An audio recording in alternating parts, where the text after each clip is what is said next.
the latest on the shootout that led to a deadly helicopter crash in Flagstaff. Plus, meet the woman who led the fight to pass Arizona's tough anti-hazing law. The news is next.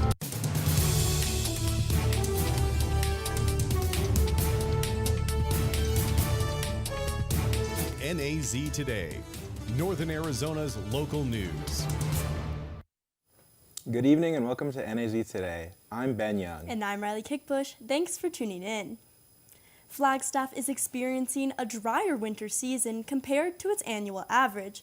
With a lack of snowfall comes increased risk of wildfires and a lower supply of water for the summer.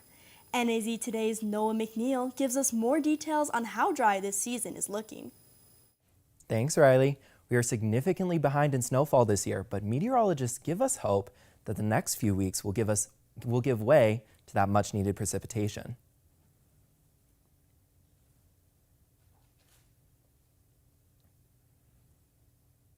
It's been a very sluggish start to the snow season. Obviously, in Flagstaff, we've only seen 15 inches of snowfall. We should be at over 4 feet of snow season to date. We have several storms lined up, the first of which was on Friday. It's not a very strong storm system. We have several robust storm systems in the 2-week forecast. As Bourne described, we will be seeing a little bit of snow going into this weekend. It's likely to only be less than an inch, and it probably won't stick very long. As you can see, it'll be Thursday and Friday, with that snow coming in early Friday morning, that high being 46 degrees. Going into Saturday, we will be seeing regular temperatures once again, with those partly cloudy skies at 53 degrees. Back to you guys at the desk. The Flagstaff community is mourning the loss of the Department of Public Safety helicopter crew that died in a crash while assisting the police department's SWAT unit with an active shooting. The shooting suspect, Terrell Story, is being held at the Coconino County Jail on a $5 million bond.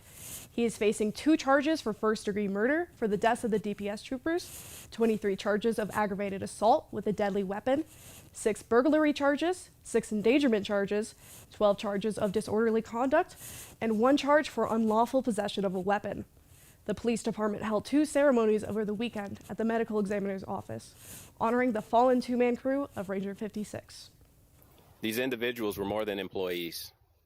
They were teammates. They were mentors and trusted professionals who embodied the public service and commitment to others. 61-year-old Robert Skanke was brought home to Kingman in a procession Saturday. He served in the Marine Corps from 1988 to 2010. Skanke also flew as an emergency medical services pilot in Kingman. By the time he joined DPS, he had logged over 5,100 flight hours. Robert earned a Master's of Administration and Leadership from Northern Arizona University and a Bachelor of Science in Electric Engineering Technology from Brigham Young University. He is survived by his wife, Tish, and their 4 children.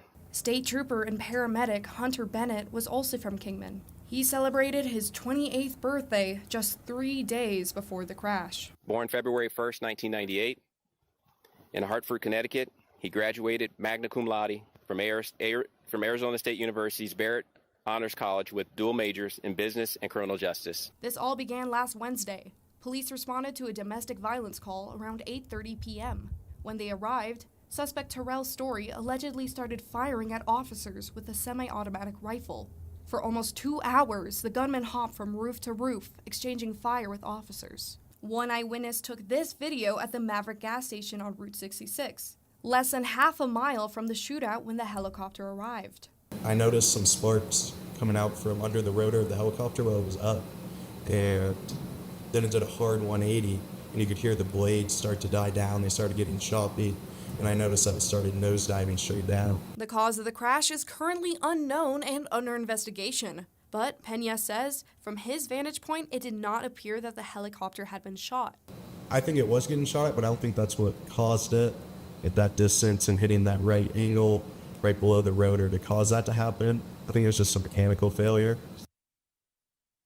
If you want to support the families of the helicopter crew, head to the city parking lot this Saturday for a barbecue fundraiser from 11 a.m. to 3 p.m.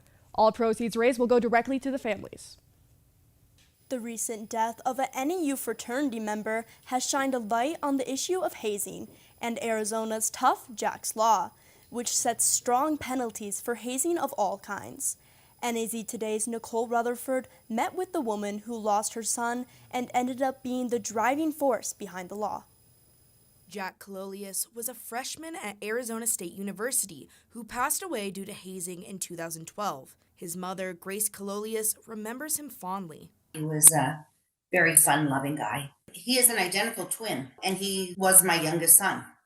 Cololius says Jack decided to join the Sigma Alpha Epsilon fraternity at ASU because of his grandfather, who studied at Harvard and also pledged for SAE. The premise of, brotherhood and helping each other out and, long-lasting relationships, I'm sure that worked years ago, but our society has changed.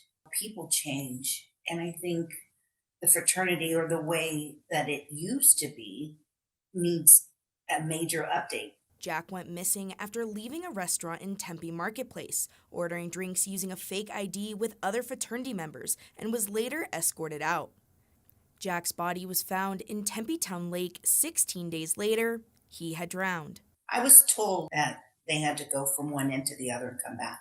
And 4 went in and 3 came back. Jack had to shave his head and, look like Bozo the Clown and eat cat food. And I mean, it's just, why? How ridiculous is that? According to Jack's Law, the act and planning of hazing is illegal in the state of Arizona to help discourage those from participating in the crime. The law took effect in 2022, and she says the death of an 18-year-old at NAU is the first hazing-related death since then. Granted, I'm sure there has been hazing, but not to this level, of a death. This law is only in Arizona, the way that we created it. Every state has their own no hazing law, but it's not like Jack's Law. Cololius told me that ASU, along with other universities in the state, have since added more anti-hazing policies of their own, and they reference Jack's Law in their student handbooks. Nicole Rutherford, NAZ Today. Now, 10 days into Nancy Guthrie's disappearance, FBI agents have released footage of a probable suspect. It was shot the morning she went missing and shows a masked individual outside her home, appearing to pace outside, finding something to cover the camera, and then proceeding to remove the camera. A man was detained last night for questioning, but was released this morning. As the search continues for the mother of the Today Show host, Savannah Guthrie, police say they have found few clues in the disappearance and are hoping someone might recognize the suspect from the doorcam video. Some NAU students may find a change in their classroom schedule next fall. NAU is closing SBS West, a major building used by the College of Social and Behavioral Sciences. NAU says the building has so many maintenance issues, it makes more sense to tear it down. Next year, the building will be closing over the summer. With the fall schedule coming out soon, administrators must reassign classrooms and relocate faculty. NAU says they will have an open forum and a Q&A session to discuss the closure. An anti-ICE protest and sit-in is underway at this hour inside Old Main at NAU. The protesters say they gathered against ICE and to demand that NAU become a so-called sanctuary school. At least 100 demonstrators filled the hallway outside the office where a representative of the NAU Office of Inclusion was meeting with a student group of protesters, then planned march down to the North Student Union. Maria Villasenor says they want ICE out of NAU. Yes, so our demands of wanting this to be a sanctuary campus is to protect all of our marginalized and minority students, to make them feel safe, make them feel like they can go to class without any internal fear or fear-mongering happening within the community. The demonstration, at least the part inside the building, was peaceful and relatively quiet, even though it was large. Back to you at the desk. The Flagstaff Family Food Center recently partnered with NAU to take management of the food pantry on campus after its consistent involvement over the past few years. Louie's Cupboard is a program that helps NAU students in need. The Food Center tells us that this program has always aligned with their overall mission. Being able to come and partner with Louie's Cupboard and not only address food insecurity, but address things like resource navigation and community empowerment education fits really, really well within what we're trying to do. Going forward, Louie's Cupboard hopes to serve more students and give them a larger selection of products.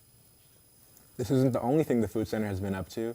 This past weekend, they partnered up with Flag Snow to raise some money. With a combination of sledding, tubing, and brews, the community couldn't be more connected. With the support from Canyon Coolers, local Flagstaff participants were given the chance to decorate a cooler and race down a hill. While the competition is fierce, the proceeds go to a good cause, the Flagstaff Family Food Center. The contributions that come towards this event help us out tremendously. Not only that, but we're able to engage with the community in such a meaningful way here. The coolers were decorated with wild gimmicks and creative twists to intimidate the competition. Well, I initially had the crazy idea to race ice chests down a hill, and about 6 other companies somehow agreed to go along 6 years ago, and it's now grown to 36 companies and 1,500 people racing homemade bobsleds. This event has taken place at Flagstaff Snow Park since its creation and proves to be a community favorite. I really just love seeing smiles on people's faces and having people experience something out of the norm. I just love seeing people's reactions to, the fast sleds and the crashes, and it's just a good vibe. In an unfortunate turn of events, Louie the Lumberjack fell to the Coco Comet in the second round, although there were no hard feelings when it came to the defeat, as the event was in support of the Food Center. Noah McNeil, NAZ Today. Coming up, introducing a skittish but playful friend.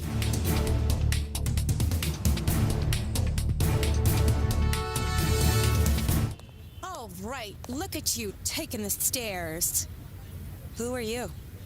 We're your lungs. We are proud of you for quitting smoking, but you still may be at risk for lung cancer. A routine cancer scan can detect it early when it's more curable. Good to know. Well, I gotta go somewhere. So do we. So do we. Listen to your lungs. Get a routine screening that could save your life. Talk to your doctor and learn more at savedbythescan.org.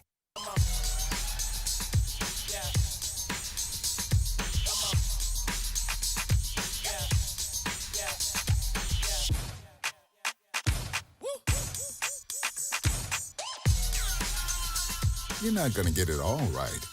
Just make sure you nail the big stuff, like making sure your kids are in the right seat for their age and size. Get it right at nhtsa.gov/the-right-seat.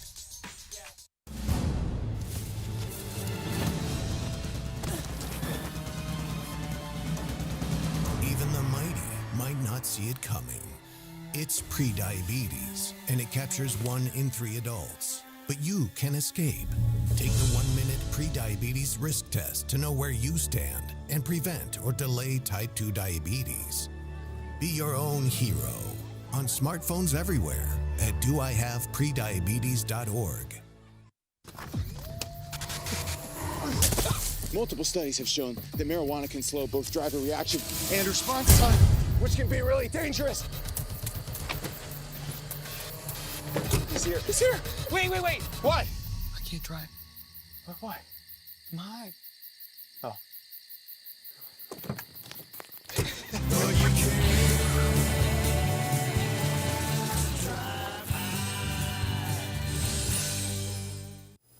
With Valentine's Day around the corner, the Hungry Hearts Cabaret and Love Advice panel returns for its 12th annual show. At the cabaret, guests can ask their burning questions to a panel and enjoy a performance with talent from Momentum Aerials. The show starts at 8 p.m. this Saturday in Prochnow Auditorium. Tickets are free for NAU students and $30 to the public. Looking for a last-minute date for Valentine's Day? This Saturday from 9 a.m. to 4 p.m., Snowbowl is hosting a speed dating event. Attendees will be paired on the Sunset Chairlift, where they will have a chance to potentially find a match. Participants must be 18 or older to join. For this week's segment of Pet of the Week, we meet a highly strung and lively furry friend. NAZ Today's Autumn O'Connell shares the story. Roxy is a bit under-socialized, which in dogs can kind of turn into aggression or reactivity stemmed from that fear. So her big problem is just that she's scared. She's working on building her confidence, which helps her then with like her stranger reactivity and her dog reactivity. Roxy was brought to the shelter as a puppy and was briefly adopted, then surrendered for behavioral issues. But Remenkis says she has significantly improved during her time at the shelter. She loves to go out. Like, I hike a lot. She's super active in that sense. She'll hike for like 7 to 10 miles and get up and go again, or go straight home and lay on the couch and do nothing. The secret to getting to know this dog is patience, kindness, and a willingness to help. So when you meet her initially, she can be a little bit standoffish. She's kind of yappy and loud, but it's just like the front that she puts up so that she feels safe when she's around strangers. Once she knows who you are and she feels comfortable around you, she turns into this completely different dog. Like, she's very snuggly, she's very calm. Roxy is available for those who are willing to deal with some challenges. Behaviorally, Roxy can be a bit challenging. I would not recommend her for like your average household. Because she is a nervous dog, she would do best in a home that doesn't have young children. She would probably prefer to be the only pet in the house. Roxy is ready for adoption at Coconino Humane Association. For more information, visit coconinohumane.org. Natalia Tucker, NAZ Today.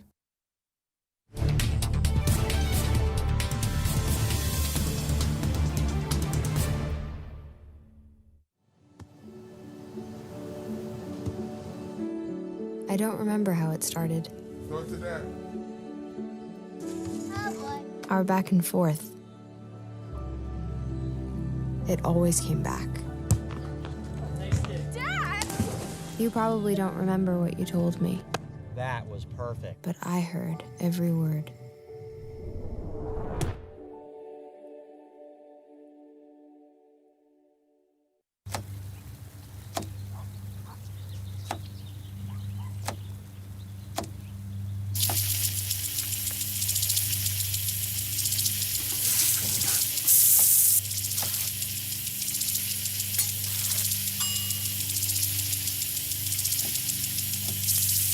Clean kitchen surfaces, utensils, and hands with soapy water. 1 in 6 Americans will get sick from food poisoning this year. Keep your family safer. Check your steps at foodsafety.gov.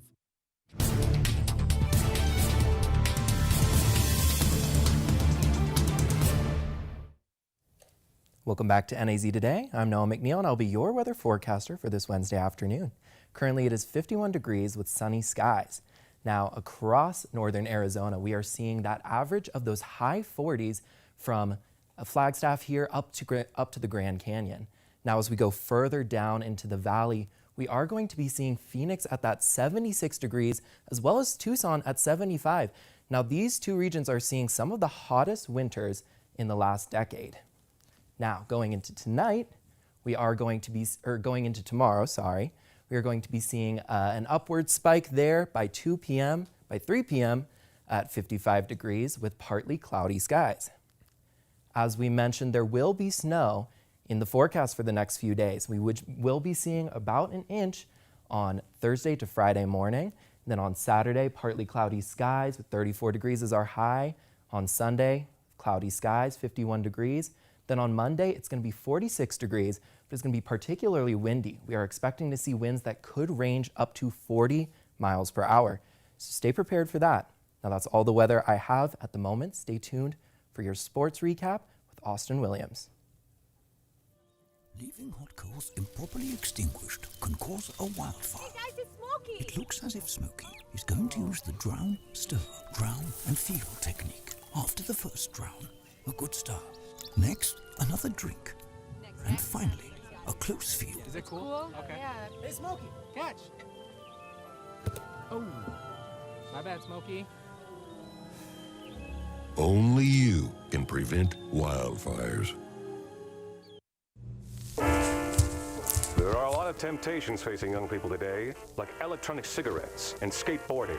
Each vape pod can contain the same amount of nicotine as a pack of cigarettes. This can lead today's youth to a lifelong addiction and severe lung damage. Recall and consider the facts before making a poor decision. The health class film guy isn't the best person to talk to your kid about vaping. Got a few minutes? You are. Start the conversation with your child about vaping today.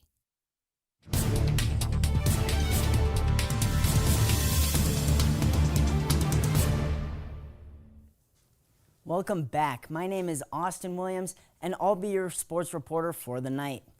It was a busy sporting week in Flagstaff and throughout the nation, so let's get right into it. This past weekend, the WM Phoenix Open was in full swing, with Chris Gotterup taking home the Crystal Thunderbird. Gotterup won in a playoff hole against Hideki Matsuyama, who led the field entering the final day. Gotterup had a strong round by going 7 under to force the playoff. Gotterup said that he knew he had to have a good round to have a chance at winning the tournament. I would have had to go shoot a really good round, which I did, but even during the back nine, I was like, all right, just keep calming the board, try to get into a good spot, and I knew to need the birdie 18, and I had some would say maybe a little luck involved in that shot, but to come out on top and then do it in the way I did in the playoff is awesome. Michael Thorbjornsen took a 17 under lead after getting an eagle on the par 5 15th hole, but bogeyed the next two to finish 15 under par. Four-time major champion Scotty Scheffler went 2 over par in the first round and battled his way to finish third in the Open. Scheffler's final round was his best round as he went 7 under par. Now the tour heads to Pebble Beach, California for the AT&T Pebble Beach Pro-Am. The Seattle Seahawks are now champions. They defeated the New England Patriots 29-13 after holding the Patriots scoreless through the first 3 quarters. Head coach Mike McDonald says the key to his success is his players. We're in the business of winning football games, and to win football games, you got to be a great team. And great teams have people from all over the place that come together. That's why football is so special. Before the big game, the NFL highlighted girls flag football. They hosted the high school flag football championship just a few days before Super Bowl Sunday. Sports reporter Alyssa Munoz has more. Participation in girls flag football has seen an all-time high, and thanks to the NFL, this sporting phenomenon is taking center stage here at Super Bowl 60 in San Francisco. For the second year in a row, the NFL hosted a national showcase highlighting the country's top girls flag football athletes. 32 high school seniors from across the nation were selected by NFL clubs to compete in the matchup, putting the next generation of talent on display during football's biggest week. Flag football continues to make waves nationwide, and it's making a powerful statement right in Arizona. Samaya Taylor Jenkins, a senior at Hamilton High School, proudly represented the state in the showcase, delivering a standout performance and was even named NFC MVP. This experience, it's been amazing. The NFL, they've taken care of us, like the media they provide for the girls flag, the way they're taking pride into this and actually making sure like people are here to watch and people are here to learn about girls flag. It means a lot, and I think it's very amazing what they're doing. From the valley to the peaks, Arizona high schools are seeing a steady growth in girls flag football as a sanctioned sport. Programs continue to expand statewide, creating new opportunities for female athletes. Flagstaff High School added girls flag football to its athletic offerings in 2023. Eagles coach Tyrone Johnson credits the NFL with opening doors for girls to compete in flag football, helping elevate the sport and inspire the next generation of athletes. Well, you know, the NFL has been really pushing it since day one. When we started our program here 3 years ago, when AIA officially adopted it as a sanctioned sport. The NFL donated $100,000 to the Arizona Interscholastic Association once flag football was voted to become an official sport. And in doing so, they are giving opportunities to girls to compete at a high level. NFL even partnered with Nike to provide uniforms, equipment, and more. Just to really see how it's taken off is real cool, and to be a part of it and just be, you know, able to lend our ideas and our experience as we continue to shape the game. I mean, it's cool and, you know, very humbling just to be a part of the first here at Flag High. The Super Bowl is placing a spotlight on the sport's rapid rise as flag football prepares to make its Olympic debut at the 2028 Los Angeles Games. NFL players across the country have voiced their support for girls flag football, and even some who are playing on football's biggest stage come Sunday have participated in initiatives and events celebrating the sport. Patriots wide receiver Demario Douglas teamed up with the New England Patriots Foundation to host over 75 athletes for girls flag football field day at Gillette Stadium. It's a blessing to show them the game too, so you know they can critique it and that it's getting big. We have a girl from Jacksonville actually that's in the USA girls flag football team, so I've been tuned in. Alyssa Munoz, NAZ Sports. Crosstown rivals Flagstaff and Coconino boys basketball faced each other on Monday. The Panthers came out on top 67-39. It was also a special night as they honored the seniors for Coconino. Enjoy it, man. And we got a lot of older guys that have put up with my crap for 4 years now, and I just want them to soak it in because once it's gone forever. And, you know, we have an opportunity to compete at the highest level, and let's go make the most of it. That's all the sports I have for you tonight. Stay tuned for your weather recap with Noah McNeil after the break. It appears these hot ashes are about to be dumped, which could possibly start a wildfire. How will Smokey deal with such a hot situation? The garden hose defense. Next, a thorough stir. Then another spray. And finally, feeling if the ashes are cool. Oh, yeah. Ah yes, the selfie. A ritual practiced so frequently with this tribe, but not so much by Smokey Bear. Only you can prevent wildfires. Once again, going into this weekend, we will be seeing over or under a little bit of an inch of snow. Then going into next week, very windy on Monday. That's all the weather I have for you. Valentine's Day is right around the corner. Does anyone have any sweet plans? I'm going home. I'm going home for a wedding, so that should be fun. Yeah, just enjoying the snow we might get. I'm just going out of town to Texas. There you go, there you go. That's good. Well, that's all we have for you today. Stay tuned next week for more.